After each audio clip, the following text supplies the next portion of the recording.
Ora Samang dan Inang, kembali kita bertemu dengan Renungan Harian Carpe Diem untuk merenungkan firman Tuhan di hari ini, Sabtu 4 Februari 2023. Dan kiranya di hari ini damai sejahtera Allah yang melampaui segala akal memelihara hati dan pikiranmu di dalam Yesus Kristus Tuhan kita. Mari kita memulai renungan firman Tuhan hari ini dengan menyanyikan buku Ende nomor 452, bait yang pertama dan yang ketiga.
Firman Tuhan buat kita hari ini adalah yang tertulis dalam Markus 2 ayat yang ke-17.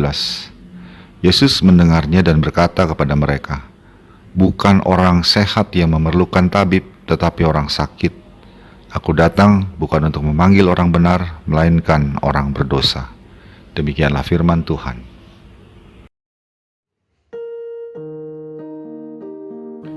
Masih ingat renungan harian kita di hari Senin 31 Januari? Tentang Yunus yang menolak pergi ke Niniwe. Ya, Yunus menolak pergi ke Niniwe karena salah satu alasannya, ia tidak mau Niniwe mendapat belas kasihan Allah dan karena itu menerima keselamatan dari Allah, dilepaskan dari dosa-dosa mereka. Ia tidak senang kalau orang Niniwe diselamatkan. Ia lebih senang jika orang Niniwe dihukum, menderita karena mereka adalah orang berdosa. Orang-orang Farisi juga adalah orang-orang yang tidak senang kalau orang berdosa diselamatkan. Mereka lebih senang kalau hanya merekalah yang selamat. Sedangkan orang-orang berdosa seperti pemungut cukai dihukum oleh Allah, menderita karena dosa-dosa mereka. Oleh karena itu mereka protes ketika melihat Yesus, sang guru kebenaran itu, makan di rumah Lewi, seorang pemungut cukai, bersama dengan pemungut cukai lain dan orang-orang berdosa lainnya. Mungkin dengan sangat ketus mereka berkata kepada murid-murid Yesus, "Mengapa ia makan bersama-sama dengan para pemungut cukai dan orang-orang berdosa?" Mereka tidak suka Yesus berpihak kepada orang-orang berdosa. Maunya mereka, kepada mereka sajalah yang sehari-hari membaca dan merenungkan hukum Taurat, Yesus berpihak. Orang-orang berdosa itu harusnya dijauhi dan dibiarkan terkena hukuman Allah. Namun Yesus menjawab, "Aku datang bukan untuk memanggil orang benar, melainkan orang berdosa." Dengan demikian Yesus memproklamasikan kepada orang banyak dan orang-orang Farisi serta ahli-ahli Taurat bahwa Dia berbelas kasihan kepada orang-orang berdosa. Dan Yesus tidak mau mereka mati oleh karena dosa-dosa mereka. Yesus mau mereka bertobat dan diselamatkan. Karena itulah Ia datang ke dunia, bukan untuk orang-orang yang sudah diselamatkan, tetapi untuk orang-orang yang berdosa agar juga diselamatkan. Sahabat Carpe Diem yang dikasihi Tuhan, menjadi umat yang diselamatkan karena beriman kepada Kristus adalah suatu anugerah. Namun itu bukanlah suatu alasan untuk menjadikan Kristus hanya milik kita sendiri, menjadi sekumpulan orang eksklusif yang menjauhi dan membenci orang-orang yang berada di luar keselamatan oleh iman kepada Kristus. Kristus telah menyelamatkan kita dari dosa, itu betul.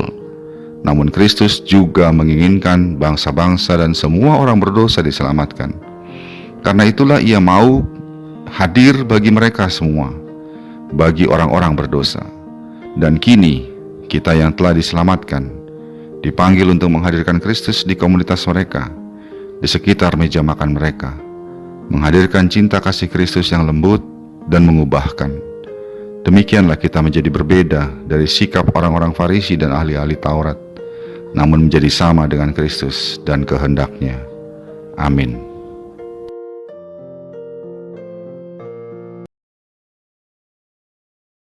Marilah kita berdoa.